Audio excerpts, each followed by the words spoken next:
और अभी तरन्नुम में कई लोगों ने अपने गीत गाए और बहुत अच्छी अच्छी बातें की। अब्बास साहब, असलम जी, तैयब जी, मोहम्मद कासिम जी और हाजी साहब, और अंधी नहीं बल्कि शुरुआत कहें तो ग्राम भारती के संचालक, इस क्षेत्र के दूर दूर से आए हुए मेरे भाइयों, माताओं, बहनों, हजरात, सभी को मेरे तरफ से खैर मकदम में करता हूं। सभी का मैं स्वागत करता हूं। आप दूर से आए और यह मौसम भी आपके डिटर्मिनेशन को तोड़ नहीं पाया। डरा तो रहा था मौसम, लेकिन आप डरे नहीं।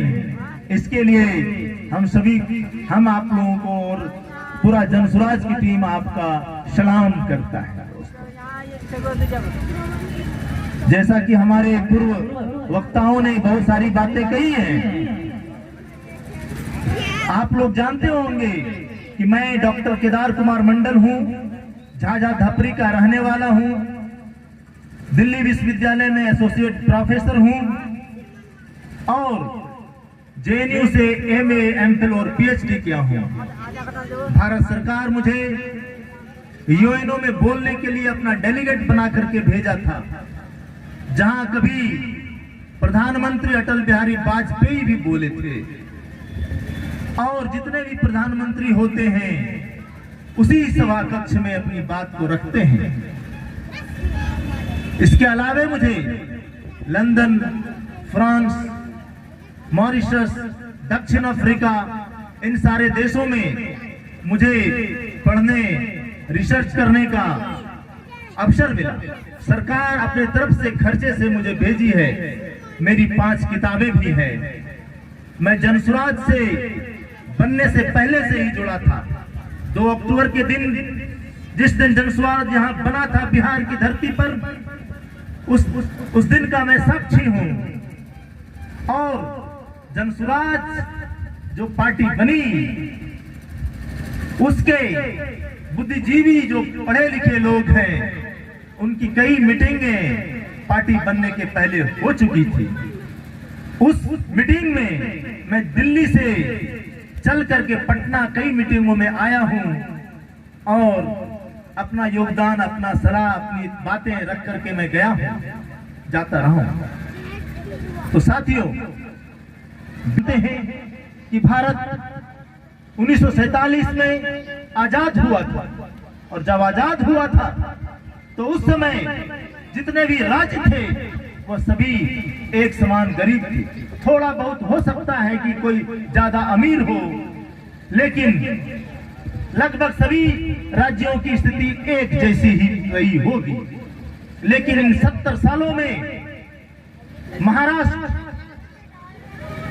गुजरात, पंजाब, हरियाणा, तमिलनाडु और ये सारे जो राज्य हैं वह कैसे डेवलप कर गए, और बिहार जो है वह कैसे पिछड़ा रह गया। जब आजादी मिली थी तब सभी एक समान थे, लेकिन आज इन 70 सालों में बिहार आज सबसे पिछड़ा राज्य के रूप में जाना जाता है। बिहार के बारे में आप जानते हैं कि बिहार को लोग बीमारू राज्य कहा करते हैं, और बिहारी जो है वो एक गाली के शब्द के रूप में उपयोग किया जाता है। जब हम दिल्ली में पढ़ाई करते थे और जब हम बसों में जाया करते थे तो लोग कहते थे, ए बिहारी। तो बिहारी का मतलब वो आपको सम्मान नहीं दे रहे हैं, बल्कि एक गाली दे रहे होते। इन सारे, और आज भी जितने भी लोग जाते हैं वहां काम करने के लिए, वह एक मजदूर बच्चा है, ये मेरा भतीजा है, ठेकेदार बन गया है, कुछ कमा रहा है, कमाने दो। और उसी सड़क पर चलते चलते आप जब गिर जाते हैं और मर जाते हैं तो वो आपको देखने भी नहीं आते हैं। तो हर चीज के लिए जनता जिम्मेदार है। आप मेरी बातों को बुरा मत मानिए।